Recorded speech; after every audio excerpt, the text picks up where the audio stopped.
Glória a Deus. Você pode se assentar. Última notícia que eu li, agora antes de nós orarmos, é que depois de passar em Cuba, a rota tinha sido um pouco desviada. Miami já saiu da rota. Orlando e Tampa entraram.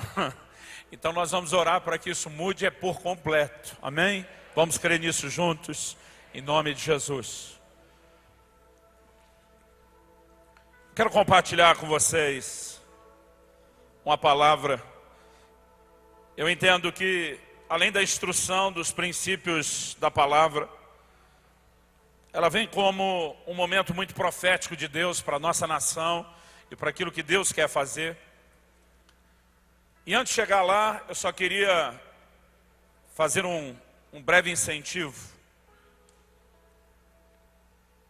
Eu fui muito encorajado desde a minha adolescência a respeito do que é a vida no Espírito e de como se render e se entregar ao Senhor. E uma das coisas que Deus tem nos levado a ensinar, e ensinar assim, colocando até mais ênfase nisso do que em muitos outros assuntos, tem a ver com a vida no Espírito.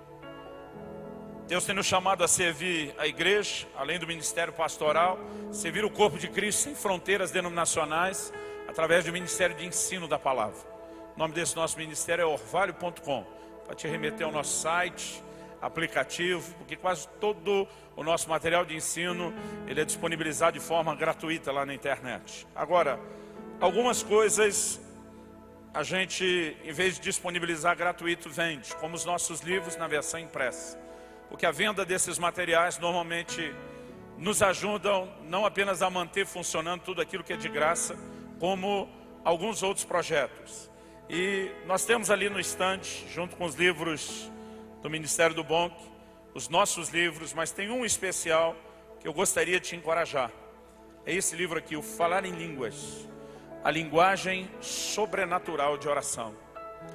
Desde a minha adolescência eu comecei a entender que a palavra de Deus diz que o que fala em línguas edifica-se a si mesmo. Está lá em 1 Coríntios 14, 3. Mas não apenas a Bíblia destaca que é uma linguagem de edificação pessoal, uma linguagem de oração para a nossa edificação. Como no versículo 18, Paulo diz o seguinte: eu dou graças a Deus, porque falo mais em línguas do que todos vós. Paulo não só mostra que é uma ferramenta de edificação, mas ele diz para aquela igreja: não tem um de vocês que me ganha nessa prática. Não tem um de vocês que investe mais tempo na oração em línguas do que eu. Isso me faz entender que mesmo as igrejas pentecostais, carismáticas, neopentecostais, renovadas, turbo-nitro-pentecostais, né? Chame como você quiser, mesmo aquelas que pregam muito a experiência, elas não ensinam muito sobre o uso da ferramenta no dia a dia. Eu já tinha uma lição prática através do discipulado, mas eu conheci também, além disso, um norte-americano em 1990, que foi o primeiro homem que eu vi se mover em curas e milagres. E depois de se mover em curas e milagres, ele perguntava: quem quer ter o que eu tenho? E todo mundo erguia a mão. Eu mesmo erguia uma, outra, o pé, porque a gente imaginava, quando ele perguntava quem quer ter o que eu tenho, que ele ia impor as mãos na gente e dar um download gratuito de tudo aquilo que ele tinha. Mas ele normalmente dizia: se você quer ter o que eu tenho, é só fazer aquilo que eu faço. E ele contava como ele gastava horas todos os dias, orando no Espírito Santo, orando em outras línguas. E eu decidi levar essa prática cada vez mais a sério, e comecei a me trancar horas todos os dias para orar no Espírito Santo, para orar em outras línguas. Isso me levou a passar a experimentar muito dos sinais, das curas, dos milagres, das manifestações dos dons. Então a gente procura compartilhar isso nesse livro. Além de querer colocar na sua mão a ferramenta, a venda do material ainda está nos ajudando, né, a ter boa parte do valor que será revertida para o próprio ministério que nós estamos querendo abençoar. Então você tem dois motivos. Um é levar um material que pode ser esclarecedor, abençoador para você e para quem quer que seja que você vá compartilhar, né? O outro é que com isso você ainda vai estar abençoando o Cefam. Tenho ali o Conhecimento Revelado, vários dos nossos livros estão sendo vendidos lá. Eu gostaria que, se você achar que tem liberdade para isso, você virasse para o vizinho ao seu lado, falasse para ele: eu profetizo, você vai me dar um livro desse de presente no final. Tenta, às vezes funciona. Você pode usar até o jargão pentecostal. Deixa Deus te usar, vaso. Ok. Deixando o momento cara de pau à parte, abra sua Bíblia, por favor. No segundo livro de Reis, no capítulo 13, e nós vamos ler a partir do versículo 14. Mas antes de ler o texto bíblico, queria apresentar minha esposa Kelly, que está me acompanhando. Meu amor, fica de pé. O que seria de mim sem você? Só Deus sabe, não seria muita coisa. Eu louvo a Deus pela sua vida, pelo seu suporte, pelo seu carinho, pelo seu amor, pela sua cumplicidade. Amo você. Queria que minha filha Alissa ficasse em pé. Ela é solteira e se eu pegar algum rapaz olhando para ela, você vai ver fogo do céu descer como no ministério de Elias sobre a sua vida. Então as meninas podem comentar, os rapazes nem olham. Tá bom, pode olhar de longe, só não chega perto. Segundo livro de Reis, capítulo 13, a partir do versículo 14. Que conferência, que dias especiais, não é verdade? Que ambiente tremendo do fluir da presença de Deus. Vamos ler, o texto diz assim: estando Eliseu padecendo da enfermidade de que havia de morrer, Jeoás, rei de Israel, desceu a visitá-lo. Chorou sobre ele e disse: meu pai, carros de Israel e seus cavaleiros. Então lhe disse Eliseu: toma um arco e flechas. E ele tomou um arco e flechas. E disse ao rei de Israel: retesa o arco. E ele o fez. Então Eliseu pôs as mãos sobre as mãos do rei. E disse: abre a janela para o oriente. E ele a abriu. E disse mais Eliseu: atira. E ele atirou. Prosseguiu: flecha da vitória do Senhor. Flecha da vitória contra os sírios. Porque ferirás os sírios em Afeca até os consumir. Disse ainda: toma as flechas. E ele as tomou. Então disse ao rei de Israel: atira contra a terra. E ele a feriu 3 vezes e cessou. Então o homem de Deus se indignou muito contra ele. E disse: 5 ou 6 vezes a deverias ter ferido. Então feririas os sírios até os consumir. Porém agora, só 3 vezes ferirás os sírios. Verso 25. Jeoás, filho de Jeoacás, retomou as cidades das mãos de Ben-Hadad, que este havia tomado das mãos de Jeoacás, seu pai, na guerra. 3 vezes Jeoás o feriu e recuperou as cidades de Israel. Pai, nós declaramos mais uma vez nossa confiança e dependência no Senhor e na ação do Teu Espírito, o Espírito da verdade nesse lugar. Reconhecemos nossa limitação tanto em comunicar como em receber a Tua palavra. Mas oramos que assim como o Senhor falou por boca do profeta Isaías, que a Tua palavra cumpra o propósito pelo qual ela tem sido enviada. Nós oramos que ela não apenas toque a nossa mente, a razão, o íntimo do coração, e que ela venha acompanhada daquele mover do Teu Espírito, trazendo aplicação personalizada, trazendo despertamento, e como já clamamos, cumprindo o seu propósito. Nós oramos em nome de Jesus. Se você crê, concorde, diga amém. Nós temos nesse texto mais do que uma narrativa, mais do que o registro de um momento da cronologia da história de Israel, ou mesmo do ministério do profeta Eliseu. É importante que a gente veja nisso mais do que um registro de um episódio da história, até porque Romanos 15:4 diz que tudo quanto foi escrito para nosso ensino foi escrito. O apóstolo Paulo diz em 1 Coríntios, lá no capítulo 10 e no versículo 11, que essas coisas lhes aconteciam e foram escritas para a advertência nossa, de quem são chegados os fins dos tempos. Então nós temos aqui mais do que o registro do que aconteceu a eles como nação de Israel. Nós temos um ensino para nós hoje. Nós temos uma advertência para nós hoje. Esse episódio acontece mais ou menos em torno do ano 800 antes de Cristo. Mas o que nós precisamos entender é de fato essa lição, e uma lição poderosa que nós temos aqui. A primeira coisa que nós precisamos reconhecer é que o profeta Eliseu aproveita a visita do rei Jeoás, uma visita meramente social, uma visita de despedida. Eliseu não apenas está enfermo, nas minhas contas ele já está bem velho, para ter profetizado durante o reinado de vários reis. Eu imagino que ele já está no mínimo com seus 80 anos, está ali para frente. E esse rei vem praticamente para se despedir. Mas Eliseu, nem no momento pessoal de dificuldade, se impede de ser um instrumento de bênção na vida de outros. E nessa hora ele profetiza, ele libera uma palavra profética, ele ministra a vida do rei Jeoás. E é interessante a gente observar algo que acontece aqui. Eliseu não apenas dá uma palavra profética, mas no momento que ele põe as mãos nas mãos do rei, seja para retesar o arco, para tirar, seja orientando ele a abrir a janela que dá para o Oriente, eu acredito que nós temos segurado aqui um outro princípio, que a gente tenta traduzir uma palavra do inglês, mas que não existe no português. A gente inventou o verbo impartir, a gente fala de impartição, que é uma espécie de transferência. Nós temos aqui duas figuras. Uma é a palavra profética que já foi liberada. A outra é esse conduzir com as mãos e essa impartição. No entanto, apesar disso, nós percebemos que a plenitude do propósito de Deus não se cumpriu na vida de Jeoás. O que me faz acreditar que eu e você precisamos mais do que palavra profética, precisamos mais do que encorajamento, precisamos mais do que impartição. E nós temos recebido nessa conferência palavras proféticas, nós temos recebido nessa conferência impartição e muito encorajamento. Mas a minha preocupação é o que é que você vai fazer, além de tudo isso que você já recebeu, quando você sair desse lugar.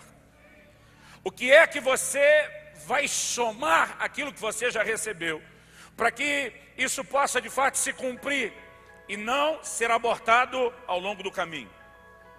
Então, eu quero que a gente olhe duas personagens nessa história, nessa narrativa bíblica que se contrastam. A primeira delas, eu quero começar falando do rei Jeoás. Quando o profeta Eliseu diz para ele, abra a janela que dá para o Oriente, provavelmente era a direção onde estava parte das terras que a Síria já havia ocupado em relação a Israel. Eles iam numa batalha há muito tempo. Um avança e conquista as cidades, o outro depois reagrupa, fortalece, reconquista, e essa coisa estava indo e vindo há muito tempo. E diz, abre a janela que dá para essa direção específica. Pega o arco e flecha, o rei Jeoás pegou. Eliseu diz para ele, atira, ele atirou. E no momento que atirou, a palavra profética é liberada. Esta é a flecha da vitória do Senhor. Flecha da vitória do Senhor contra os sírios. E não era apenas uma vitória qualquer.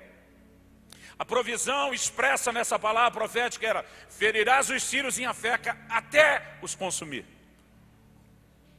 O que hoje a gente usa como expressão figurada, dizendo para alguém, eu vou acabar com a sua raça. Era literal nessa palavra profética. Você pode ferir o inimigo até que ele não se recupere mais, até que ele não se levante mais, porque esse episódio já vinha acontecendo repetidas vezes. E depois dessa palavra profética, eu e você precisamos entender que aquela flecha que foi atirada, ela não se transformou num míssil balístico de alta potência, caiu no arraial da Síria, arrebentou com o inimigo e estava tudo resolvido. Quando você olha para a flecha em si, ela provavelmente não foi muito longe. Não deve ter ido muito além do quintal da casa de Eliseu. Porque o que está em questão não é o que aquela flecha em si faria. Era a declaração que ela expressava para o reino espiritual. Então nós podemos dizer que Eliseu está conduzindo o rei Jeoás ao que hoje a gente classificaria como um ato profético. Uma declaração ao reino espiritual. Agora, logo depois de declarar que havia uma provisão de vitória plena, após essa flecha ser lançada, Eliseu agora vira para o rei e diz, golpeie o chão, fere o chão. E a Bíblia diz que ele golpeou o chão 1, 2 e 3. E ele para na terceira. E no momento que ele para na terceira, a Bíblia diz que Eliseu, o homem de Deus, ficou muito indignado. Não apenas indignado, a minha tradução diz que Eliseu se indignou muito. Interessante que essa palavra traduzida aqui como indignado, na verdade, no original hebraico, ela fala de estar bravo, de estar irado, de um profundo descontentamento. Eu acredito que a atitude de Eliseu, ela extrapola a indignação. Ele entra num profundo aborrecimento. E a razão pela qual Eliseu se aborrece fica explícita no momento que ele declara, você tinha que ter ferido a terra 5 ou 6 vezes.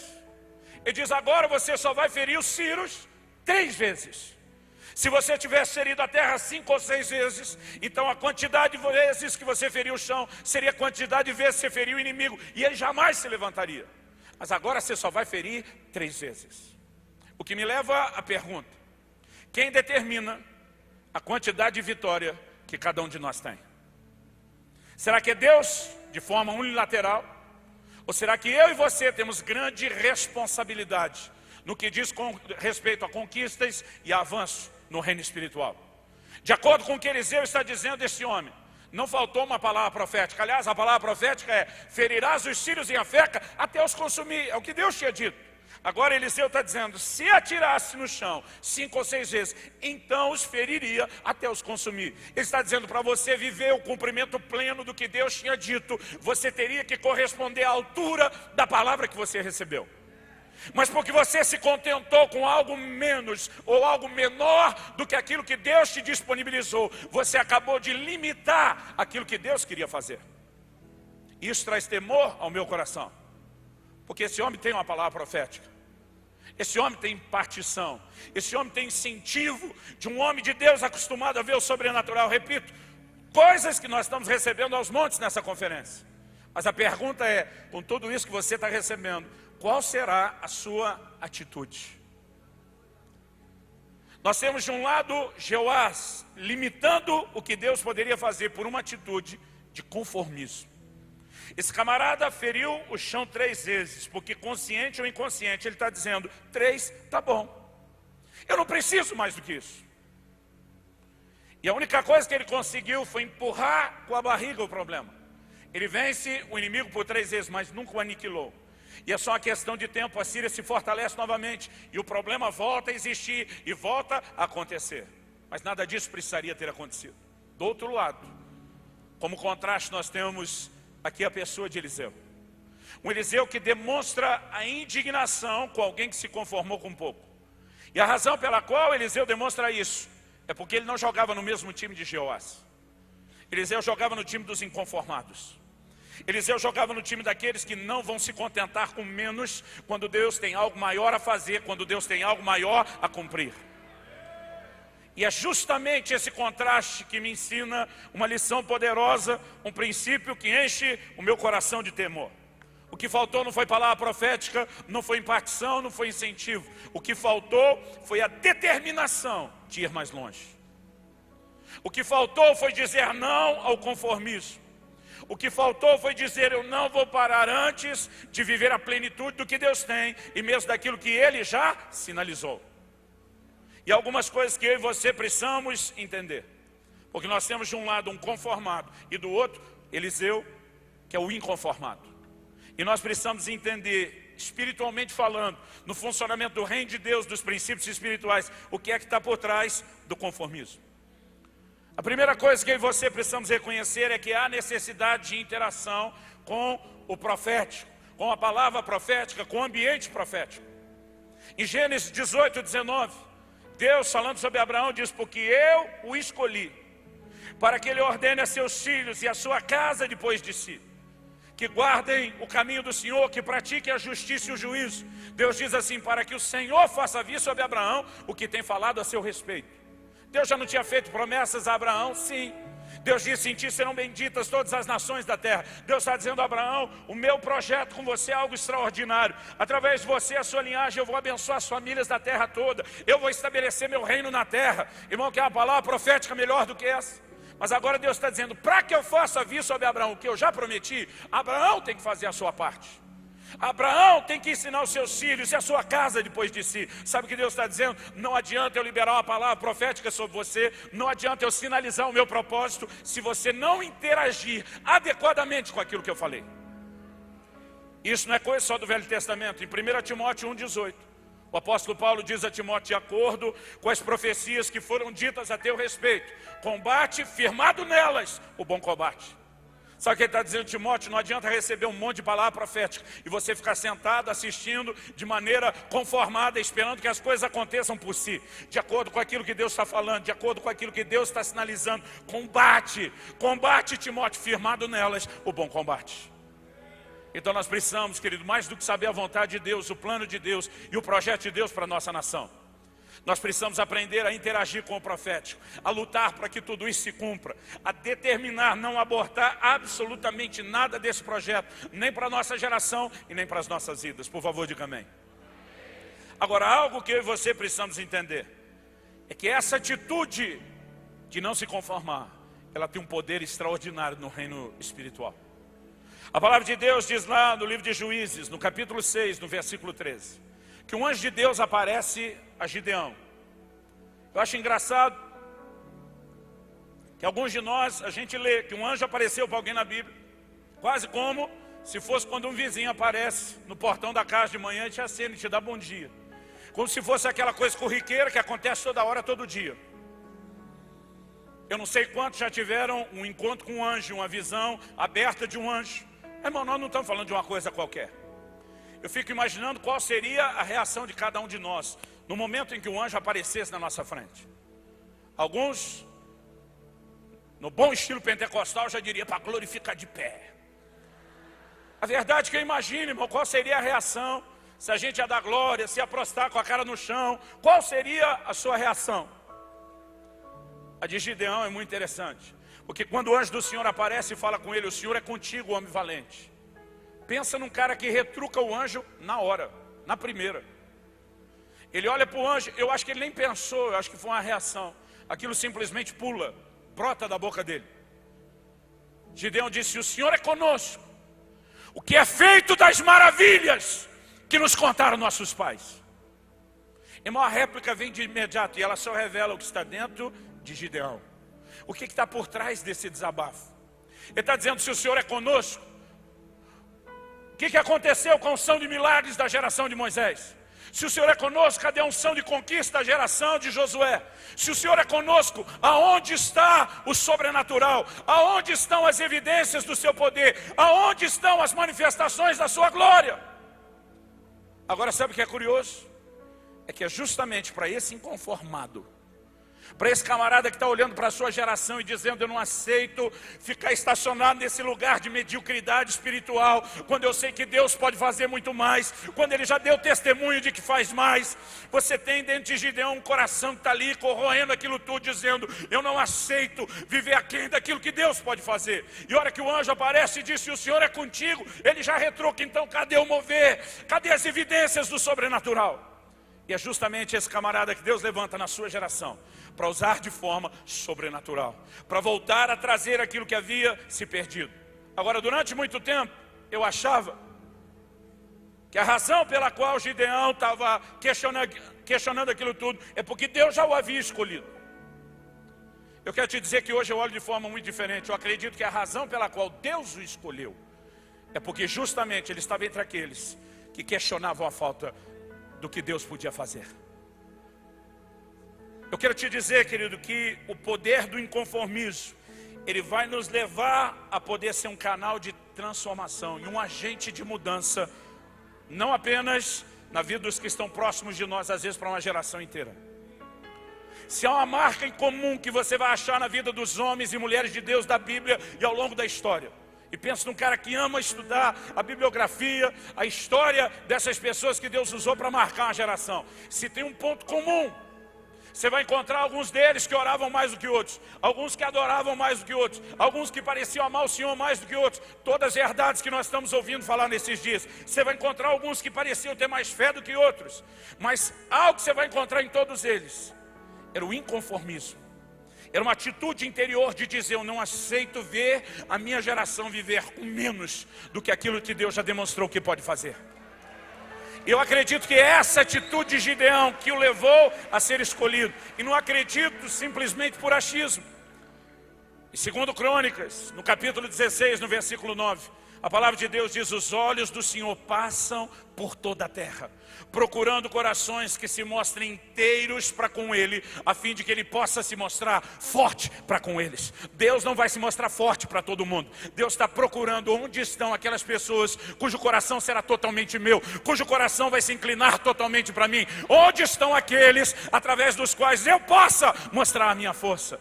E é quando Ele encontra gente como Gideão, é quando passando os olhos nesse auditório Ele encontra gente como eu e você, que diz: eu não aceito viver aquém do plano, do propósito, do projeto de Deus, que uma química começa a acontecer no reino espiritual. Quando Deus encontra corações inconformados, Ele passa a ter um caminho, uma avenida de acesso legalmente aberta no reino espiritual, para que Ele faça coisas extraordinárias. O que eu aprendo com Jeoás é que o conformismo limita, mas o que eu aprendo com Eliseu é que o inconformismo vai nos levar além do normal, além da mediocridade, além do comum. Ele vai nos levar ao lugar do extraordinário. Aliás, pensa num camarada que, se a gente for traçar o perfil dele, tinha o que nós podemos chamar do perfil do inconformado. É justamente o Eliseu. Eliseu não ficou indignado com a atitude do rei que para nas 3 flechadas à toa. Ele é um desses inconformados. Ele está olhando e diz: como que alguém para na 3ª, quando poderia ter ferido o chão 5 ou 6 vezes? E ele olha e diz para o rei Jeoás: agora você só vai ferir os sírios 3 vezes. E nós lemos o versículo 25, foi exatamente a quantidade de vezes que ele feriu o inimigo. E nós temos clara aqui a resposta: quem determina a quantidade de vitórias que eu e você vamos experimentar, a dimensão de alcance, de conquista que nós podemos viver, não é Deus de uma forma unilateral. São aqueles que conseguem sintonizar com o que Deus está falando, sinalizando, prometendo e dizendo: eu não vou me conformar com nada menos do que aquilo que o Senhor tem. E essa é uma marca que nós encontramos na vida de Eliseu desde o início. Não dá para falar da vida de Eliseu sem falar da vida de Elias, porque a vida dos dois se mescla, o ministério dos dois se misturam, eles estão muito conectados. Elias foi um dos maiores vultos do Velho Testamento, ninguém vai discutir isso. Mas apesar de ser um homem de avivamento, de ter acabado de viver uma cena extraordinária, onde a nação cai de joelho, gritando: só o Senhor é Deus, onde o fogo do Senhor desceu do céu, onde os profetas de Baal e Azera foram feridos, agora de repente ele corre para uma caverna. E a Bíblia diz que ele fugiu para lá porque Jezabel, a mulher do rei Acabe, o ameaçou tirar sua vida. E a Bíblia diz que ele fugiu para salvar sua vida. Curioso essa bipolaridade que a gente encontra em Elias. Porque ele entra na caverna, e o cara que fugiu para lá para salvar a vida, agora ora e diz: Senhor, tira a minha vida. Melhor me é morrer do que viver. Irmão, se eu sou Deus, falo para ele: então volta que Jezabel faz o serviço. Você consegue entender um camarada que foge para salvar a vida, mas agora diz que não quer mais viver? Elias, na verdade, esbarra num problema que eu não quero explorar fundo aqui, mas vale ser mencionado. O desabafo dele é: eu não sou melhor do que meus pais. E por trás disso, sabe o que nós temos? Alguém que está dizendo: eu já fui inconformado, eu não queria replicar o que a geração antes de mim viveu, mas quer saber, eu desisto. Elias naquela caverna diz para Deus: para mim deu a conta, deu a tampa, deu o que tinha que dar, estou fora. E ele apresenta para Deus o que a gente chamaria da carta de demissão. O curioso é que Deus aceitou, mas diz para ele: vai cumprir um aviso prévio primeiro, e vai ser responsável. Irmão, deixa eu te dizer algo: até para desistir do ministério, o cara tem que ser responsável. É o que eu aprendo na palavra de Deus, porque não se brinca com a obra de Deus. Por favor, diga amém. Deus diz para ele: você pode até cair fora, mas vai cumprir um aviso prévio, vai cumprir umas últimas missões que eu tenho para você. E o Senhor diz para Elias: você vai ungir Jeú, rei de Israel, você vai ungir Azael, rei da Síria, e você vai ungir Eliseu, profeta, em seu lugar. É a única vez que você vai achar isso na Bíblia, alguém sendo ungido profeta no lugar do outro. O que é que Deus está dizendo para Elias? Se você quer vazar antes de eu terminar meu plano, meu propósito, ache alguém que termine a sua missão no seu lugar. Agora, sabe o que é curioso? É que Elias não ungiu nem Jeú, rei de Israel, nem Azael, rei da Síria. Ele pula os dois, joga o manto direto em Eliseu, como quem diz: agora é contigo, velho, estou fora. E chega o dia de Elias ir embora. Isso não é novidade, os profetas sabem. Elias sabe, Eliseu sabe. Aonde ele chega, os filhos dos profetas sabem. E estão o tempo todo perguntando para Eliseu: você sabe que é hoje o dia que o Senhor vai tomar o teu senhor por sobre a tua cabeça? E eu quero que a gente pense nesses últimos eventos com essa consciência. Todo mundo sabe que Elias seria tomado. Por quê? Os dois vão para Gilgal. E agora em Gilgal, Elias diz para o Eliseu, segura a onda aqui, que Deus mandou não sei aonde fazer não sei o quê. Irmão, você pensa que o Eliseu quer desgrudar? Ele diz, tão certo como vive o Senhor, não te deixarei nem largarei do teu pé. E eles vão juntos. E a Bíblia diz que eles agora chegam em Betel. Elias faz o que tinha que ser feito e diz para ele, segura a onda aí que Deus mandou não sei aonde, para fazer não sei o quê. E lá vai o Eliseu, tão certo como vive o Senhor, não te deixarei nem largarei do teu pé. E eles vão juntos para Jericó. Quando chega em Jericó, faz o que tinha que fazer e aí vem de novo. Segura a onda aí, que Deus me enviou. Imagino que Eliseu nessa hora já nem esperou. Tão certo como vive o Senhor. E eu tento ler a Bíblia me colocando no lugar, tentando imaginar o temperamento de cada personagem, tentando imaginar como seria aquela conversa, e eu me colocando ao lado de Elias, tentando imaginar aquele temperamento mais impetuoso, mais barraqueiro. Eu imagino Elias nem deixando Eliseu terminar a frase. Eu já imagino ele remedando, tão certo como vive o Senhor, não te deixarei nem largarei do teu pé. Sabe por que eu imagino isso, querido? Olha o que Elias fala para ele. Que queres que eu te faça? Antes que eu seja tomado de ti. O que eu leio por trás dessa pergunta? Um pouquinho de espaço, de privacidade, por favor. Meu último dia, minhas últimas funções, Deus vai me levar embora. O que é que está faltando, Piá? Piá é uma coisa bem do Paraná aqui, menino. O que é que está faltando, garoto, que você não me deixa em paz? E é quando ele faz a pergunta que o Eliseu está pronto. A resposta está na ponta da língua. Ele olha para Elias e diz, eu quero porção dobrada do Espírito que está sobre você. Irmão, fala aí, nós não estamos falando de um profeta qualquer. Você começar o ministério do zero já é um desafio. Você começar substituindo um dos maiores ícones do Velho Testamento, é outra conversa. Você lembra quando Deus fala para Josué que ele vai substituir Moisés? Como você acha que Josué se sentiu? É só você olhar o que Deus fica falando para ele. Não temas, não te espantes, não te assombres. Como fui com Moisés, serei contigo. Por que Deus está falando isso? Porque o bicho está morrendo de medo. Você começar o ministério do zero é uma coisa, irmão. Substituir Moisés, que é o maior vulto, ele está desesperado. E a gente entende, porque a maioria de nós também estaria. Agora sabe o que é interessante? Em momento nenhum você vê em Eliseu essa característica. Você não vê Eliseu inseguro, você não vê Eliseu com medo, você não vê Eliseu correndo. Na hora, ele não só aceita o desafio, mas na hora que Elias pergunta o que é que ainda falta, ele basicamente olha na cara do Elias e diz, eu quero ser 2 de você nessa terra. Ele não está só dizendo, ei, te cobrir não me assusta. Ele está dizendo, eu posso ser o dobro do que você foi. E o negócio foi tão assustador que o Elias, acostumado a ver o sobrenatural, acostumado a ver milagre, acostumado com tudo isso, olha para Eliseu e diz, dura coisa pedisse. Sabe o que ele está dizendo? Até eu duvido dessa. Até eu acho complicado o que você está querendo. Agora sabe o que eu acho interessante, querido? É o que você encontra em Eliseu, um inconformado. Eu vou dizer a minha leitura, isso não é doutrina, minha opinião, do que está por trás dessa declaração. Eu quero porção dobrada do Espírito estar sobre você. Eu já vi muito pregador dizendo, você tem que orar, pedindo porção dobrada do Espírito Santo. Não, irmão, não pede isso não. Você não aguenta nenhum dele, imagina 2 dele. Você morre. Eliseu olha para Elias e diz, eu quero porção dobrada do Espírito que está sobre você, da unção que define você e o seu ministério. E agora eu vou dizer o que eu acho. Eu acho que ele está olhando para Elias e mais ou menos a leitura seria talvez assim, véi. É lógico que a tradução da Bíblia na linguagem de hoje, do pastor Luciano Subirá, a versão street, que é mais contemporânea, mais descolada.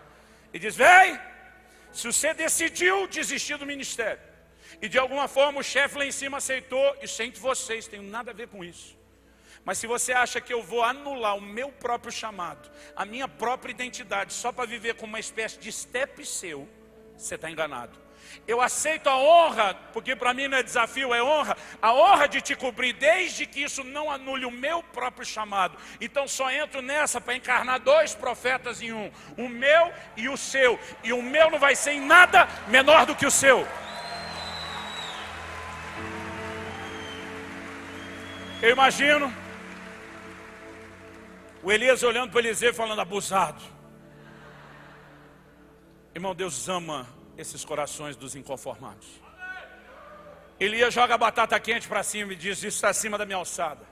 Vamos deixar Deus resolver. Se me vires quando for tomar de ti, assim será. Se não, não. E de repente, a Bíblia diz que eles agora vão ao Jordão. Quando chegam ao Jordão, a gente tem um dos últimos milagres descritos aqui de Elias. Ele pega a capa. A Bíblia diz que ele fere o Jordão e o Jordão se abre diante dos dois. Irmão, você consegue imaginar isso? Porque eu imagino que uns crentes lê que Eliseu passou o Jordão a pé enxuto, como se estivesse passando na faixa de pedestre na rua, aquela coisa normal. Não, irmão, tenta imaginar o milagre que a geração de Josué, só aquela geração tinha visto. Agora os dois estão tendo um milagre VIP, só para os dois. Irmão, eu imagino que a minha versão mais controlada, ela no mínimo ia passar. Aliás, hoje em dia alguém já ia puxar o celular e fazer um selfie, para eternizar o momento. Irmão, não tem como você passar aquilo e não empolgar. Deus abriu o Jordão, agora os dois estão do lado de cá. E é quando eles estão do lado de cá que a Bíblia diz: veio uma carruagem de fogo e separou os dois. E quando separou, a Bíblia diz que Elias subiu ao céu num redemoinho. E a palavra de Deus diz que Eliseu viu Elias subir. Mas tem um momento que ele tem que fazer uma escolha entre duas coisas que ele está enxergando: o Elias que está subindo e a capa que está caindo. E a Bíblia diz que a primeira coisa que ele faz é ir direto naquela capa. E quando ele pega a capa, nós estamos construindo o perfil de um inconformado. Quando ele passa a mão naquela capa, a primeira coisa que ele faz é olhar o Jordão. E ele está segurando a capa e olhando para o Jordão. E eu penso que dentro dele ele está dizendo: é ruim que eu vou voltar nadando. É ruim que eu vou voltar nadando. Você consegue entender o que está por trás disso? No seu coração, Eliseu está dizendo: do nível de mover, do nível de conquista, do nível de manifestações de Deus que eu já vivi antes, é daqui para frente e não para trás, é daqui para cima e não para baixo. E ele está de olho no Jordão, e ele vai com tudo para cima do Jordão, e ele pega a capa, e quando pega a capa, a Bíblia diz que ele fere. Sabe qual é o grito que ele dá? O grito que ele dá ao ferir o Jordão é: onde está o Deus de Elias? Ele não pergunta cadê Elias, porque ele sabe que Elias foi embora. Ele sabe que Elias não volta mais. E nós precisamos entender exatamente o que significa isso. Porque embora ele entendeu que Elias não volta, mas que o fato de Elias ter ido embora não significa que Deus foi. É por isso que ele está perguntando: cadê o Deus de Elias? Quando ele chega do outro lado do Jordão, vem os filhos dos profetas. E quando ele chega, eles vêm pedindo o quê? Deixa a gente procurar o corpo de Elias. Como diria um bom carioca da Baixada, eu imagino ele dizendo: tá maluco, meu irmão? Os caras: não, nós queremos procurar o corpo, não vão, não perdemos, nós queremos, não vão, não perdemos. Chegou a hora e diz: vai! Para depois dizer o que toda mulher diz ao marido, quando dá um conselho ele não ouve. Como é que termina essa história? Eu falei, eu te disse. Agora, quando eles voltam 3 dias depois sem o corpo, por que é que vocês acham que eles queriam um corpo? De novo, a gente tem que ler a Bíblia com a mentalidade e a cultura deles. Pensa num povo, querido. Aliás, nos povos que gostavam de um velório, eram os orientais. Irmão, na Bíblia tem velório de 7 dias, tem velório de 30 dias, de 40 dias, de 70 dias. Era parte da cultura ficar chorando. E quanto mais importante, quanto mais marcante foi a pessoa que morreu, maior era o choro, maior era o velório que tinha que ser feito. E sabe o que isso me lembra? As pessoas dos nossos dias, que vivem chorando os moveres de Deus que já se encerraram. No momento que ele fere as águas e grita: onde está o Deus de Elias? Está dizendo: Elias foi embora. Sabe o que ele está dizendo? Esse mover acabou, esse ciclo se encerrou. Mas ele está dizendo: não é porque um determinado mover parou que o Espírito de Deus se retirou do nosso meio. Não é porque um determinado mover parou que Deus foi embora. Mas tem muita gente, querido, que está até hoje fazendo verdadeiro velório por alguns moveres. Eu rodo esse Brasil todo há muito tempo, e eu já ouvi de tudo que você possa imaginar. Outro dia encontrei um senhor, obviamente, bem mais de idade do que eu, cabelinho branco, e a gente estava falando de avivamento. E ele olhou para mim e ele chorava, e dizia: pastor, avivamento mesmo foi um movimento de renovação espiritual. E ele chorava. Dos anos 60 para 70, pastor, aquilo foi avivamento. E ele chorava, mas chorava, irmão, como quem está velando um morto. E lá dentro dele, sabe o que ele está dizendo? Depois disso, nunca teve nada mais que prestasse. Avivamento foi aquilo. Irmão, de tempos em tempos, os moveres mudam. Quem aqui já era crente na década de 80? Deixa eu ver. Ok. Tem muita gente para entender o que eu vou falar. A década de 80, Deus começou a mexer na estrutura do louvor e adoração da igreja brasileira. Eu não estou falando ainda da liturgia, que levou mais tempo. Mas, irmão, a gente cantava, como é que chamava aquele negócio na época? Um corinho. Quando deixou de hino. A gente cantava corinho. Você lembra disso, né, Raul? Irmão, deixa eu te dizer, a gente não tinha som bom como o de hoje. A gente não tinha música e nem música boa como a de hoje. A verdade, o negócio era ruim. Na maioria dos lugares era ruim. Mas quando se começava a cantar, havia uma glória, uma presença que se manifestava. Quem lembra da década de 80 sabe o que eu estou dizendo. Que parece que dava para a gente pegar com a mão. Aí veio a década de 90. Bom, a década de 90, nós vimos romper no Brasil um dos maiores moveres de curas, sinais, milagres e maravilhas de toda a história da igreja brasileira. Não foi uma igreja, não foi um grupo. Eu acho engraçado como as pessoas se levantam e querem ser donas dos moveres. Irmão, Deus fez isso na nação toda. A década de 70 eu não lembro quase nada, porque eu nasci no finzinho de 72. A de 80 eu já me lembro, a de 90, irmão, esse mover, eu nadei de braçada nele. Nadei de costa, nadei de frente. Foi quando eu comecei a viver essas manifestações dos milagres. Agora deixa eu te dizer, não importa se determinados moveres chegam e saem. O que eu e você precisamos entender, Deus nunca foi embora do nosso meio. Deus nunca disse que já tinha terminado de fazer aquilo que Ele se propôs a fazer na nossa nação. Aliás, o melhor de tudo aquilo que Deus tem falado profeticamente a respeito da igreja brasileira ainda está para se cumprir. Mas sabe qual é o problema? É que aqueles que ficam chorando o mover que passou, eles não percebem o quanto eles estão atrapalhando a nova geração de entrar no mover deles. Quando a palavra de Deus nos diz lá em Esdras, no capítulo 3, se você estiver anotando de 10 a 13, quando Esdras, o grande sacerdote reformador do período do pós-exílio de Babilônia, ele chega o dia da consagração, da inauguração do templo, agora reedificado. A Bíblia diz que os jovens, eles estão tomados de alegria, de júbilo. Irmão, aquela galera, a moçada, eles não viram o templo. Eles só ouviam as histórias de como Nabucodonosor e a Babilônia haviam invadido Jerusalém, derrubado o templo, levado eles para o cativeiro. Eles cresceram sem culto, sem adoração, sem nada daquilo. Agora, depois de 70 anos de exílio, a geração que foi nascendo lá e volta, eles pela primeira vez estão vendo uma casa sendo levantada. Eles estão com o coração emocionado. Chegou a nossa hora, chegou a nossa vez, nós vamos viver tudo que nossos pais falaram. Eles estão fazendo festa, mas o livro de Esdras diz que do lado de cá tem uma outra multidão, e o barulho dessa multidão concorre com aquela. A Bíblia diz que eram os velhos chorando. Enquanto os jovens estão jubilando, a Bíblia diz que os velhos estavam chorando, porque consciente ou inconsciente eles estão olhando o novo templo, e dentro deles estão dizendo nunca que isso vai ser como o glorioso templo de Salomão, nunca que o que vocês estão experimentando agora será parecido com aquilo que nós tivemos. Não parece familiar para você? Gente que está dizendo avivamento é o que nós tivemos, não o que vocês acham que vão ter. Agora é para essa turma de idade chorando que Deus levanta o profeta Ageu para dizer: ei, a glória da última casa será maior do que a primeira. Deus está dizendo a essa geração: para de chorar, acredite que coisas maiores ainda irão acontecer. Irmão, muitos homens e mulheres de Deus já foram embora, muitos moveres já passaram, mas a nação brasileira, o mundo, ainda verá o que Deus vai fazer. O tempo do cumprimento das profecias de Joel, as últimas chuvas virão, haverá um derramar do Espírito sem precedentes. E está na hora dessa velha geração parar de chorar, moveres passados, se unir à nova e dizer: nós vamos jubilar por aquilo que está chegando, por aquilo que está para acontecer. Aí você tem aqueles profetas dizendo: mas eu estou olhando no horizonte e não estou vendo nada. Eu vejo, é uma pequena nuvem do tamanho da mão de um homem, mas eu vejo. E eu ouço o ruído de abundante chuva. Eu ouço a sinalização de Deus de que haverá um novo tempo na nossa nação.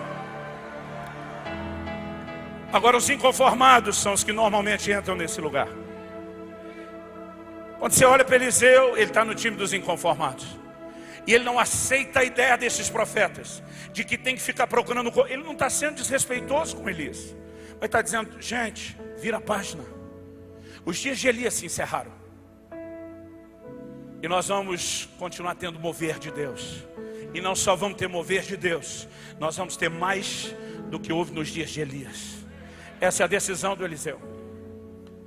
A gente ouve muito falar da declaração de Paulo aos Filipenses: esquecendo-me das coisas que para trás ficam, prossigo para as que estão diante de mim.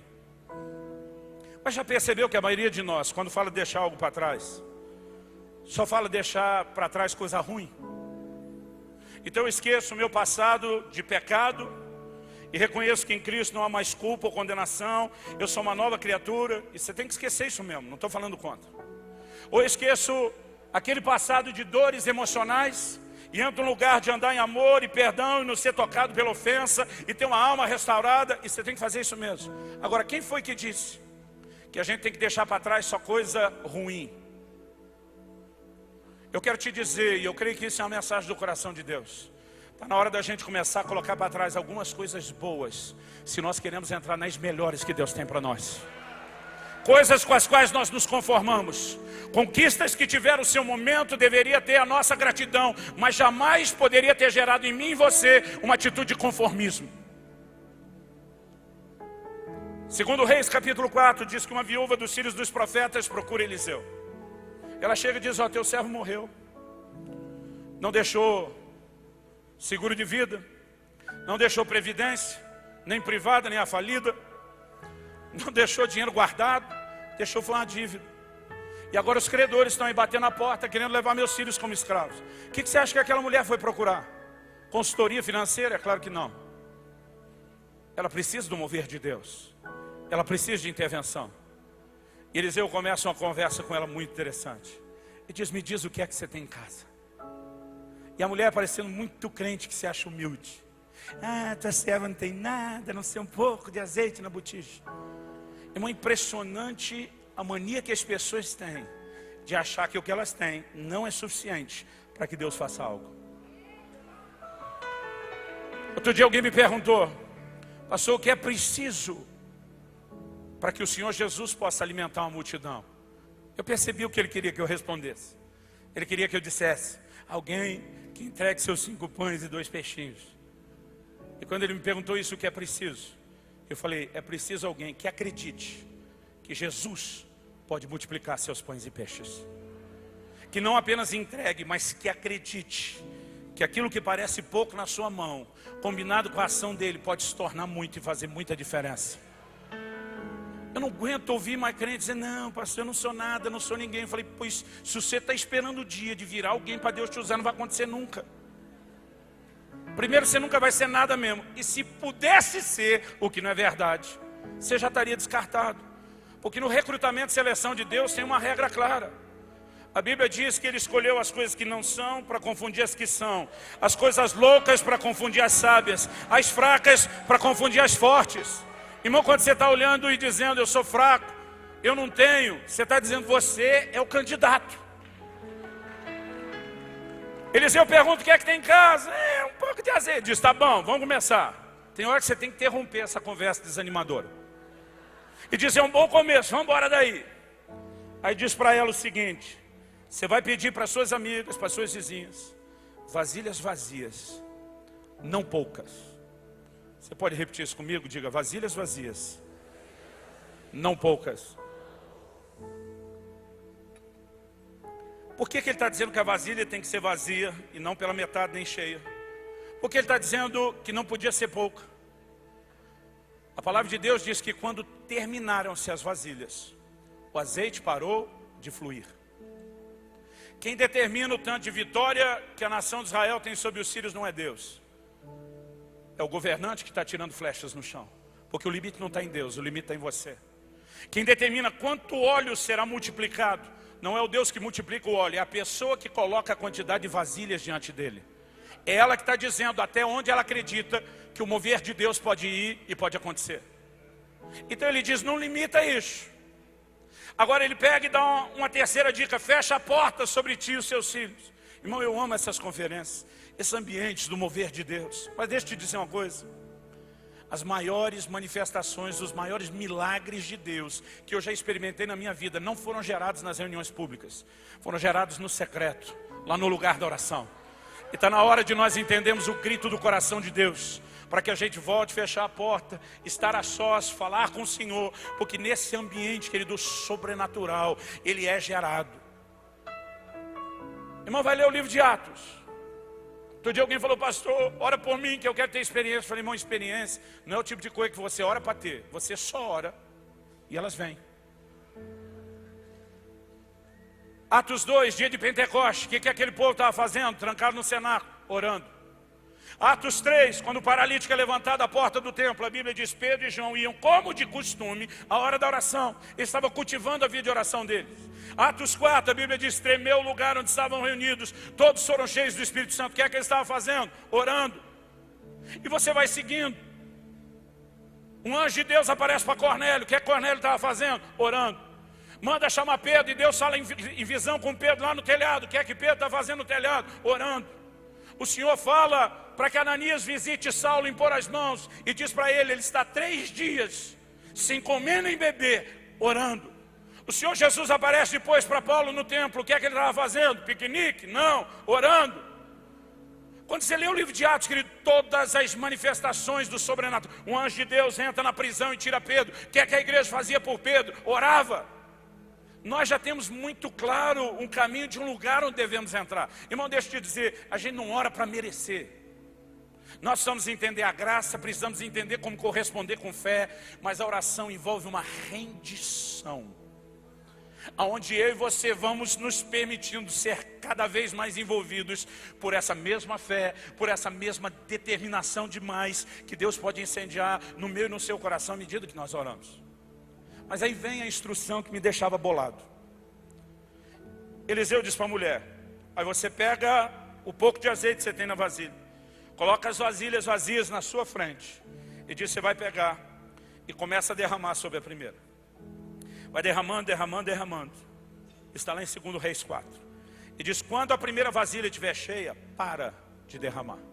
Eu ficava pensando, sério que o Eliseu falou isso? Eu às vezes ficava lendo esse negócio, eu gosto de ficar conversando com o texto, com Deus. Eu dizia, Deus, desnecessário essa conversa do Eliseu. O que Eliseu achou? Eu me perguntava. Sabe que ele achou que essa mulher sofria de uma espécie de retardo mental? Se ele não diz, está cheia, para, e ela vai ficar virando azeite o dia inteiro, e o azeite espalhando no chão da sala da casa. Quer dizer, qualquer pessoa com um pouquinho de bom senso sabe que encheu a hora de parar. Por que Eliseu tem que mandar a mulher parar? E o interessante é que não era só parar. Ele diz, para, pega a vasilha cheia e põe à parte. E eu lembro que um desses dias que eu estava questionando isso, o Espírito Santo falou no meu coração e disse, a menos que a instrução não seja meramente natural e literal. E de repente acendeu algo do lado de dentro de mim.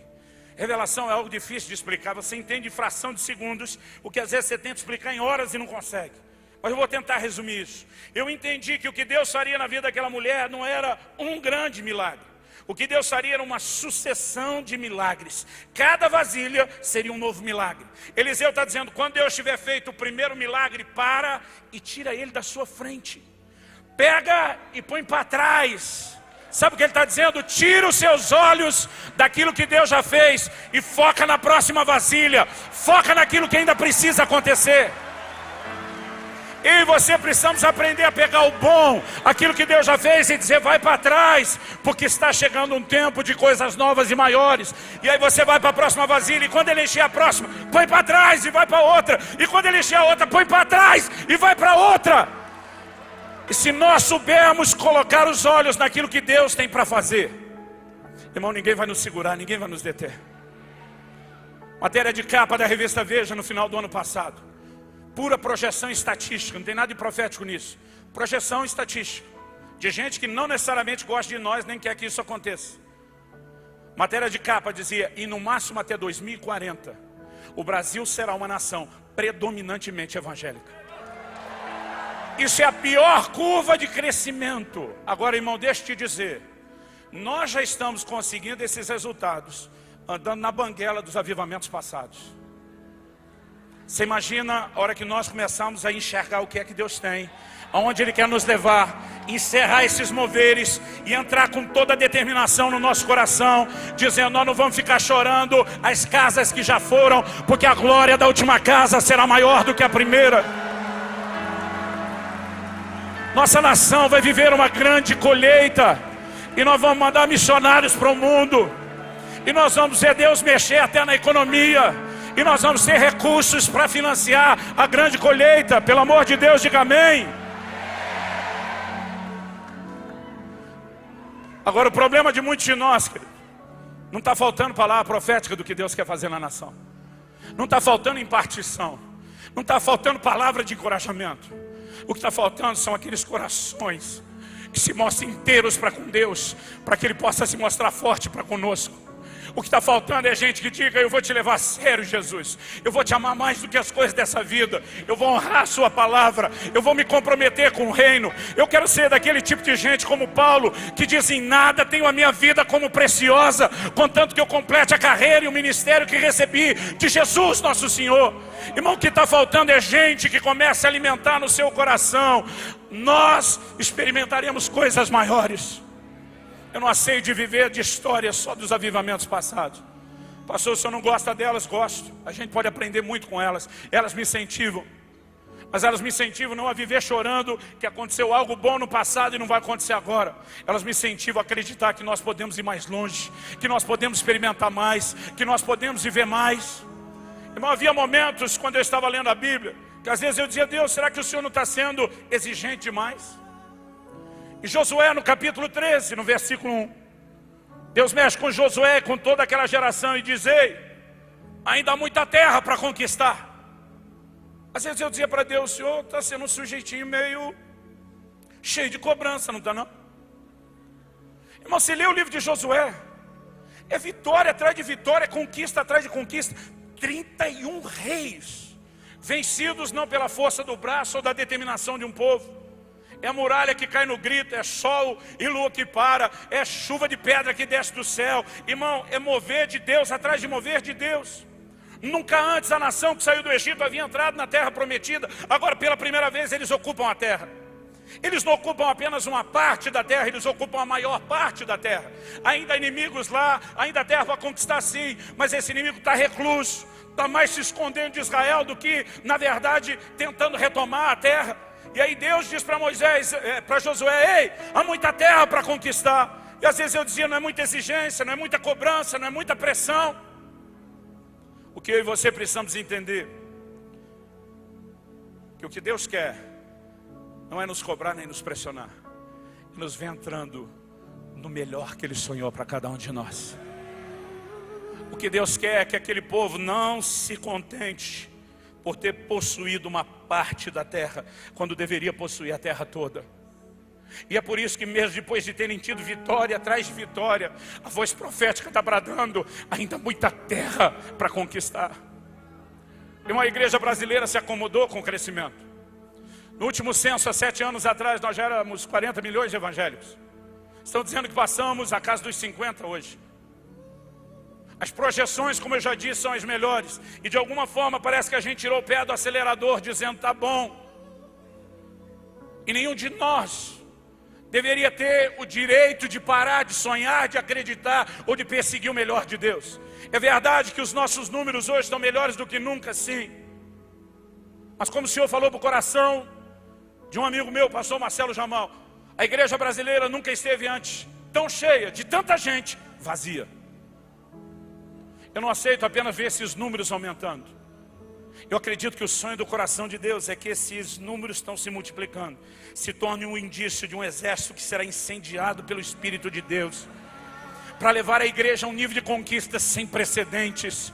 É por isso que a voz profética está bradando, é por isso que Deus te trouxe aqui esses dias, porque Ele quer falar ao seu coração: ei, ainda há muita terra para conquistar, ainda há muita terra para conquistar. E à medida que o meu e o seu coração se posicionam, dizendo: Deus, nós não vamos aceitar nada menos do que aquilo que o Senhor sonhou, do que aquilo que o Senhor falou ou prometeu. É quando nós estamos ouvindo profecias dizendo que vamos aniquilar o inimigo até o consumir completamente, nós temos que decidir no coração: então nós não vamos parar na terceira flechada. Irmão, alguns crentes, se tivessem no lugar daquela mulher derramando azeite nas botijas, talvez na primeira botija ele já teria parado para fazer festa. Imagina os crentes fazendo um drama, abraçando, pegando aquilo, dizendo: meu Deus, o azeite do milagre, empolgado com aquilo. Aí alguém chega perto, eu vi no toque, ele chega perto, é o azeite do milagre. Não ia nem vender para pagar dívida. Sabe por quê? Consciente ou inconscientemente, sabe o que ele estaria falando? Nunca vai rolar outra dessa. Esse é aquele tipo de milagre que é uma vez na vida e para. E esse é o nosso problema, a gente se contenta e para antes da hora. Há um grito do coração de Deus para quebrar o conformismo dos nossos corações, para nos fazer ser parte de uma geração que volte a sonhar com o que Ele tem. E os olhos do Senhor estão passando sobre esse local hoje. Eu creio que Ele está procurando onde estão aqueles cujo coração será totalmente meu. Onde estão aqueles que não vão se conformar com pouco? Onde estão aqueles para aqueles a quem eu vou poder mostrar minha força? Se há uma coisa em comum de todos esses homens e mulheres de Deus que nós ouvimos aqui, querido, a maioria deles tinha um grito no coração. Era o clamor de Gideão: o que é feito das maravilhas que nos contaram nossos pais? O que é feito das maravilhas que nos contaram nossos pais?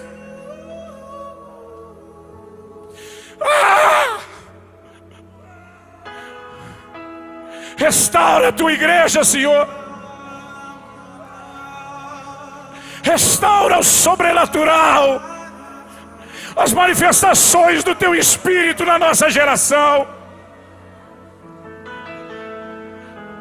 Encontre em nós corações inconformados.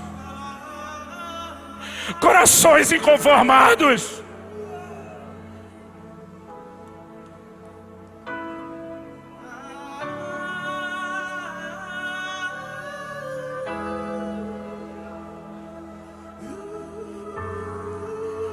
Levanta a sua voz e clama. Levanta a sua voz e clama.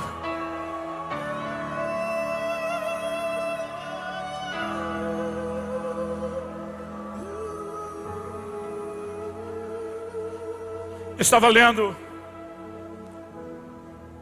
sobre Billy Graham e a sua história, um dos maiores evangelistas do nosso tempo. Ele esteve na casa de John Wesley, colocou os joelhos naquele chão afundado, na frente da cadeira onde John Wesley, debruçado, gastava horas em oração. E no coração dele chorava e dizia: faz de novo. Faz de novo, Senhor.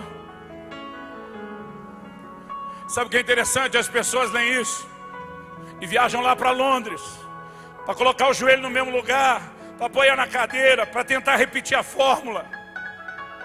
Mas não é colocar os joelhos naquele lugar, não é repetir aquilo que a pessoa disse, é se permitir ter no coração o mesmo inconformismo que houve no coração desses homens.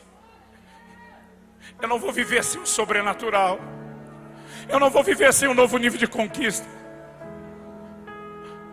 Levanta a sua voz e clama, querido, que fortalezas do conformismo sejam quebradas, em nome de Jesus. Que fortalezas do conformismo sejam destruídas. Que o Espírito de Deus acenda no seu coração uma fome e um anseio por mais. O que falta para a igreja brasileira não é comida. Nós nunca tivemos revelação da palavra como agora. O que falta para a igreja é fome, é anseio por Ele. É por isso que Amós profetizou: eis que vem dias, diz o Senhor, em que enviarei fome sobre a terra. Não fome de pão, nem sede de água, mas de ouvir as palavras do Senhor. Clama por mais. O Espírito de Deus vai fazer algo nos nossos corações. Levanta a sua voz, clama por mais. Clama por mais.